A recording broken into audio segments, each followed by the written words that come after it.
quais são essas consequências, né? E até esses sinais. A curto prazo, a gente pode notar uma criança que foi abusada, e aí tem uma escala, né? Dependendo da idade. Quanto mais nova for, ela a possibilidade dela ter mais problemas, né, dela ter mais sequelas e consequências a longo prazo é maior, né, mas quanto mais cedo acontece, mais né, o trauma que está cada vez mais instalado, porque a personalidade dessa mini pessoa ela está se formando ainda, né? Ela está muito longe de estar formada. Então, por isso que ele tem consequências tão drásticas e tão bruscas. Então, a curto prazo, a gente está falando, por exemplo, de sinais de hipersexualização dessa criança. Então, por exemplo, ela começa a reproduzir coisas que não são da idade dela, né?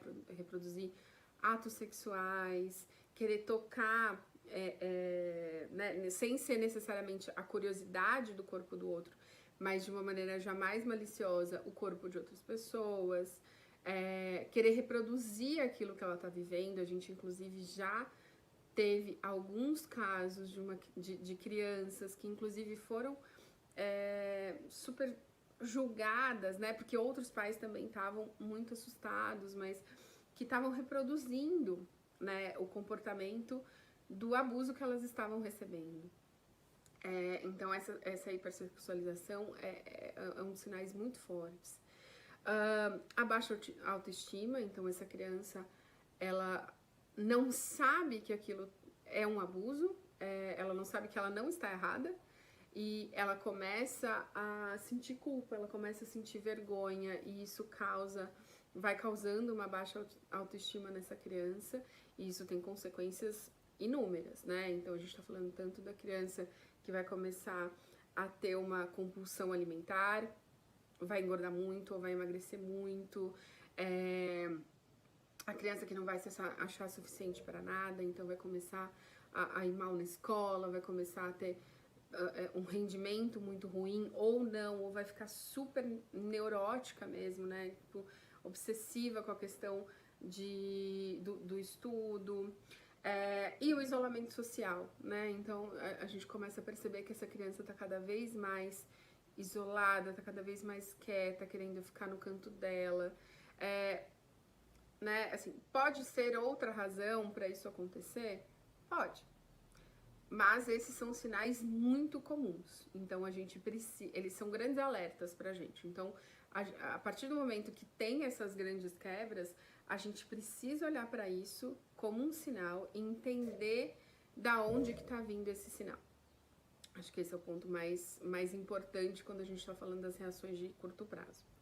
Quando a gente fala das reações de longo prazo, aí a gente tem uma gama enorme de possíveis consequências, né? Então a gente está falando de problemas físicos ou sequelas como DST, como uma gravidez indesejada, podendo inclusive chegar numa incapacidade de reprodução, dependendo de que doença ela pegou, de que doença sexualmente transmissível ela pegou, ou da idade em que ela engravidou, né? A gente tem casos de crianças que engravidaram aos 9, 10 anos e que tiveram, inclusive, que fazer uma histerectomia por conta da extensão do abuso.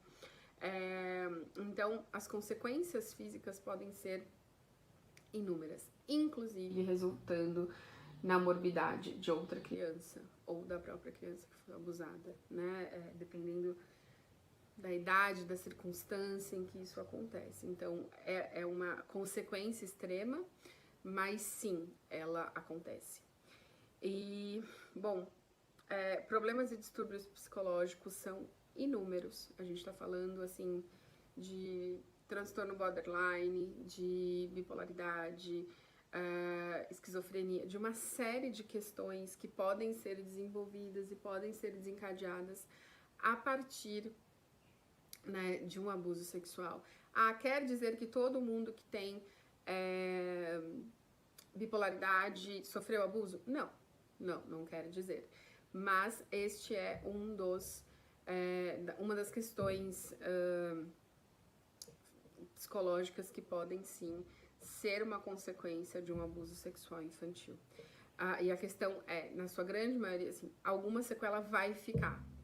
O que a gente luta muito é, a partir do momento em que um abuso acontece, que a gente trate o mais rápido possível psicologicamente dessa criança, para que as consequências sejam menores, né? Para que o estrago ali, a extensão desse trauma seja um pouco menor. E aí a gente está falando, por exemplo, dessa dificuldade de ligação afetiva e até amorosa. Então, essa pode ser um adulto que tenha disfunções sexuais e disfunções afetivas muito sérias, uma dificuldade para manter uma vida saudável, né? E aí, quando a gente fala de vida saudável, é de se cuidar em todos os aspectos, né? Então, de desenvolver uma carreira, né? Então, que é uma consequência da produção da baixa autoestima, né? Então, se a pessoa acha que ela não é suficiente, ela acha que ela não merece, né, ter uma carreira, ter um plano ali, um projeto de vida bem executado. Então, ela demora, às vezes, muitos anos para conseguir, quando consegue, perceber que ela pode, né, assim, que ela merece ter algo que é dela. A gente está falando de alimentação, então às vezes pode até não ser consciente, ou pode ser consciente de uma pessoa começar a comer muito, né, para engordar, e porque daí ela se acha menos atraente para o abusador, ou, né, assim, por autoflagelação, ela começar a comer menos e desenvolver outros tipos de distúrbios alimentares. Na própria vida sexual, né, ela não conseguir ter uma vida sexual saudável, tanto nos dois extremos, né, tanto uma pessoa que tem ojeriza sexo, não quer de jeito nenhum, quanto uma pessoa que quer muito, né, e aí nem escolhe muito bem, né, seus parceiros, enfim. Então a gente tem todos esses aspectos dentro de um desencadeamento desses traumas, né? Então, quando a gente fala da consequência do trauma, e é um pouco do que eu falei no primeiro vídeo, né, no vídeo anterior, que é, não, mas a criança vai esquecer. A questão é, o cérebro da criança, ele pode até bloquear, mas o subconsciente não esquece. E tá ali, né, tá naquela camadinha, desencadeando tantos comportamentos nocivos para a própria pessoa, que a gente precisa refletir, né, sobre que respostas a gente está dando a esse tipo de situação, né, e que outros traumas podem ser provocados, que extensão desse trauma pode ser provocado a partir do momento que a gente não olha para ele como deveria.